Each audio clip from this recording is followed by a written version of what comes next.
Hello. It began as one of those afternoons that seemed destined to dissolve into nothing memorable.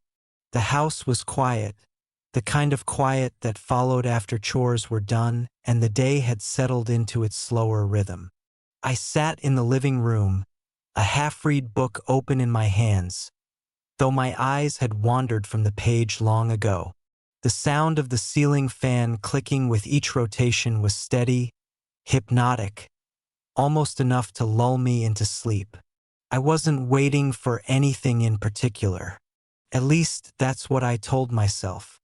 She entered the room with the casual certainty of someone who belonged there, carrying a small basket of laundry tucked under her arm.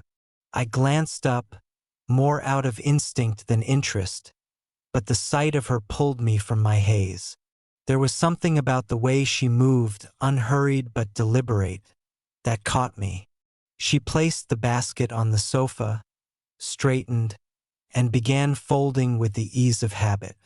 My book became a forgotten accessory in my lap, my eyes trailing toward her before I realized what I was doing. At first, I thought I could be subtle. A glance here, a shift of the eyes there, nothing that would give me away. But the longer she stayed in the room, the more difficult it became to look anywhere else. Her hair fell forward when she bent over to smooth a shirt, her hand lingering briefly on the fabric as though she was lost in her thoughts. The light from the window caught against her skin, highlighting the curve of her cheek, the line of her neck. It felt wrong to notice, and yet my gaze kept finding her. She hummed softly as she worked, a tune I didn't recognize, something absent-minded but oddly grounding. I turned a page in my book, though I hadn't read the last one, pretending to be occupied. My eyes flicked up again and again, betraying me. She adjusted the stack of folded clothes, then reached into the basket for another. I thought I was safe, that she was too absorbed in her task to notice. But then she paused. She didn't look at me immediately, not at first. She smoothed the fabric in her hands, folded it carefully, and only then lifted her gaze. Our eyes met, and I felt caught like a thief caught mid-act. My throat tightened, heat rushing to my face. I opened my mouth to say something, anything, but no words came. Her lips curved into the faintest smile, not mocking, not dismissive. Instead, it was knowing. She tilted her head slightly, as if studying me, her eyes bright with a curiosity of their own.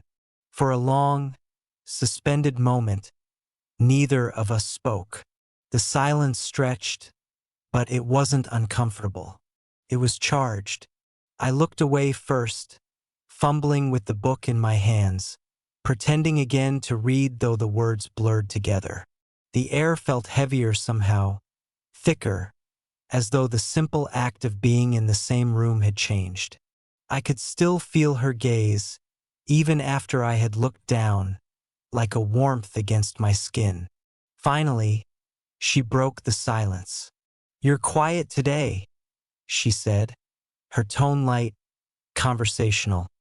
But there was something underneath it I couldn't quite place. "Just tired," I replied quickly, my voice too rushed, too thin. She nodded, folding another piece of clothing, her smile lingering. "Maybe, or maybe your mind is elsewhere." I forced a small laugh, though it sounded hollow even to me. "Something like that." Her eyes lingered on me a moment longer before she returned her focus to the laundry. But the balance of the room had shifted. The ordinary task of folding clothes had become something else entirely. I couldn't shake the sense that she had noticed more than I wanted her to. And yet, rather than pulling away, she seemed content to let the moment linger, as though the silence itself was part of a conversation neither of us had planned to start. The book in my lap remained unread. The fan continued its steady click, and the sun dipped lower outside the window. But the ordinary had already turned unexpected. The air in the room felt different after that glance, like something invisible had shifted between us. She continued folding clothes, but the rhythm of her movements slowed just enough for me to notice. My book lay open in my lap, though I had long since given up on pretending to read. My eyes drifted up again, this time deliberately, no longer accidental. She caught it immediately, and the faint smile returned to her lips. "You know," she said casually, smoothing the fabric of a shirt, "you're not very good at hiding things." I blinked, caught off guard by her words. "What do you mean?" I asked, though I already knew. Her eyes lifted from the laundry and settled on me, holding my gaze with deliberate weight. "That look. The way you keep watching when you think I won't notice." Heat flooded my face.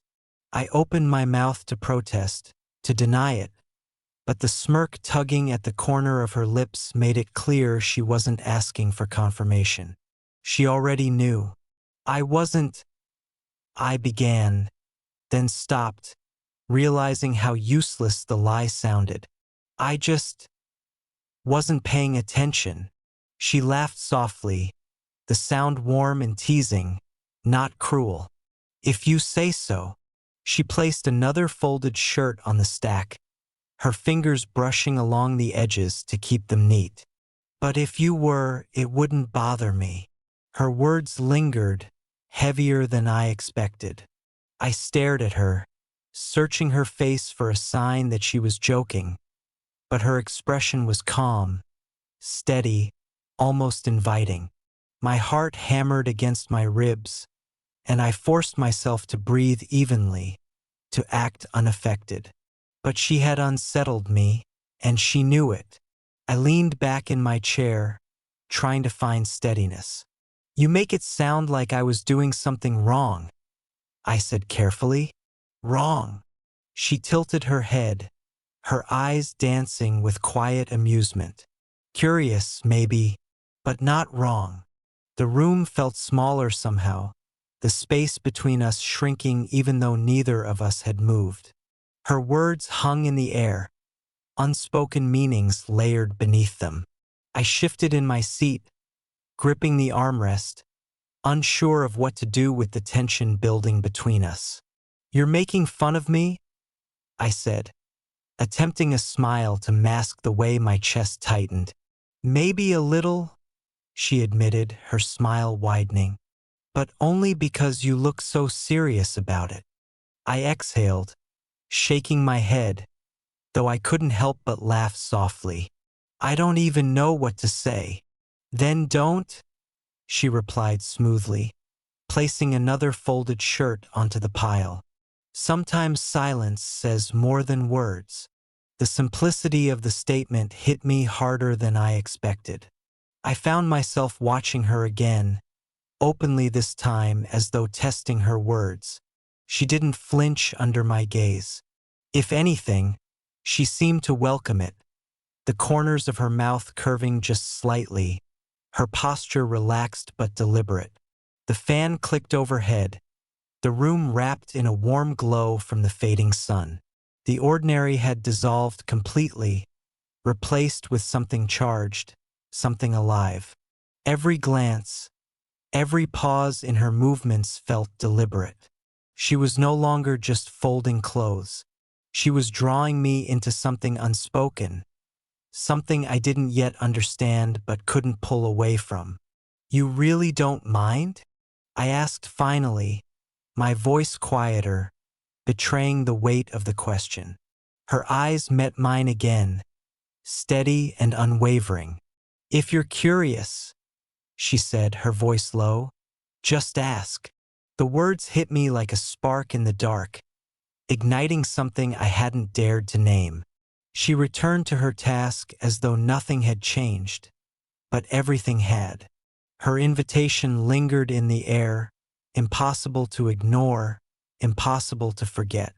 I sat there in silence, my mind racing, my heart thundering, and realized there was no turning back. The room felt caught in suspension after her words. If you're curious, just ask. They replayed in my mind, looping over and over, stripping the air of its normal rhythm. She continued folding the last of the laundry with a calmness that only deepened the storm inside me. My chest rose and fell too quickly, betraying the control I was trying to maintain. She knew what she had said. She knew what it meant, and she was waiting. I sat there, book still in my lap, though it may as well have been a stone for all the use I had for it now. I couldn't look at the pages. My eyes were drawn to her again, pulled like a tide. She placed the final shirt on the neat stack, adjusted it with care, and then set the empty basket aside. With her hands free, she leaned back slightly, stretching as though nothing unusual had happened, as though she hadn't just turned the air electric with one simple sentence. "You look lost in thought," she said softly, her voice slipping into the quiet like a secret.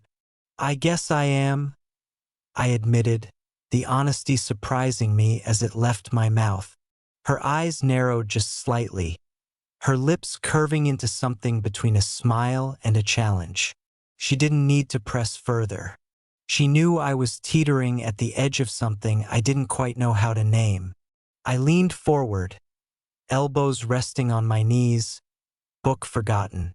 "Do you always do this?" I asked carefully. "Do what?" she replied, feigning innocence, though her tone betrayed her. "Say things that leave people." I searched for the word, fumbling, unsettled. She chuckled softly, brushing a strand of hair from her face. "Only when I mean them." The silence stretched again, but it was no longer empty. It was filled with everything neither of us was saying. My pulse raced, my palms damp, as though I had been caught in a spotlight. And still, her gaze anchored me in place, unwavering, certain. Finally, I forced myself to speak. "So what if I did ask?" My voice was quiet, tentative, but it carried. She tilted her head, her eyes glimmering with a light I couldn't decipher. "Then I would answer." The weight of her words sank into me, a promise and a dare all at once. I searched her face, looking for some sign of playfulness, some indication that she was joking, but there was none. She was serious, deadly serious. My throat went dry and I swallowed hard. "And you wouldn't regret it?" The question slipped out before I could stop it, heavy, trembling with the enormity of what I was asking. She leaned closer then, just enough to shrink the space between us to something dangerously small. Her voice dropped to a whisper, intimate and deliberate. "Only that we didn't sooner." Time fractured. The fan above still clicked, the world outside still moved, but none of it mattered. Her words hit me with the force of something irreversible. I stared at her, breath caught in my throat, unable to process the gravity of what had just been admitted. We sat like that, close enough to feel the heat of each other's presence, yet still separated by a fragile line neither of us dared to cross. The air was thick, charged, alive with tension that crackled in every heartbeat. She held my gaze, steady, unwavering, as if daring me to move, to break the stalemate. But I couldn't. The moment wasn't meant to be broken. It was meant to linger, to stretch into eternity, suspended between what had been ordinary and what could no longer be. And so we stayed, caught in the blur, the line between curiosity and confession gone, the silence saying everything words could not. The spell didn't break all at once. It dissolved slowly, like smoke thinning into the air. For a long while we sat there, eyes locked, the room heavy with a silence that felt too full to be empty. Her last words, "Only that we didn't sooner," still reverberated inside me, echoing louder than any sound the house could make. I didn't move, and neither did she. It was as if we both feared that even the smallest gesture would unravel everything that had just passed between us. Then the world reminded us it existed. A car passed outside, its headlights sweeping briefly across the window. The ceiling fan clicked again in its steady rhythm. Somewhere deeper in the house, a pipe groaned, water rushing faintly through unseen walls. Ordinary noises. They should have been grounding. Instead, they felt intrusive, like unwanted witnesses returning to a space that had been briefly and exclusively ours. She was the one to shift first. Leaning back slightly, she placed her hands on the armrests of her chair, her composure sliding back into place like a carefully chosen mask. The charged expression on her face softened into something quieter, more guarded, though her eyes still carried the weight of what she had confessed. "I should finish putting these away," she said, her tone calm, casual, as if nothing extraordinary had been spoken. She gathered the folded clothes into her arms, her movements careful but deliberate, like someone pulling order back into a moment that had unraveled. I nodded slowly, though the motion felt inadequate. Words sat heavy in my chest, begging to be spoken, but I couldn't give them shape. What could I say? That the world had shifted? That nothing between us would ever feel the same?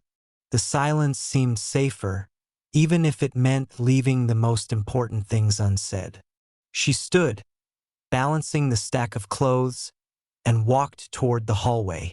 At the threshold she paused, her back half turned to me. For a heartbeat she stayed like that, as though weighing something invisible, and then she glanced back. Our eyes met one last time, and in that brief exchange lived everything we hadn't dared to voice. Acknowledgement, regret, possibility, and a promise that hung unfinished in the air. Then she was gone. The sound of her footsteps faded down the hall until the house reclaimed its stillness. I sat alone, staring at the empty chair she had left behind. The book lay abandoned in my lap, meaningless now, its story irrelevant compared to the one that had just unfolded in real life. I pressed my palms together, leaning forward, trying to steady the thrum of my heartbeat. Her words repeated again in my mind, relentless, undeniable. Only that we didn't sooner. The quiet was overwhelming. It wasn't the comfortable silence of before, nor the charged stillness that had filled the air between us. This was different, haunting, echoing with everything unspoken. I tried to imagine what would come next, whether there even could be a next, but the future seemed impossible to grasp. All I knew was that the boundary we had crossed could never be rebuilt. The ordinary had been shattered, replaced by something far more fragile and far more dangerous. She had left the room, but she hadn't left me. Her words, her gaze, her presence, they stayed. And in the quiet aftermath, what lingered loudest was not what had been said, but what had been left in silence. Bye-bye.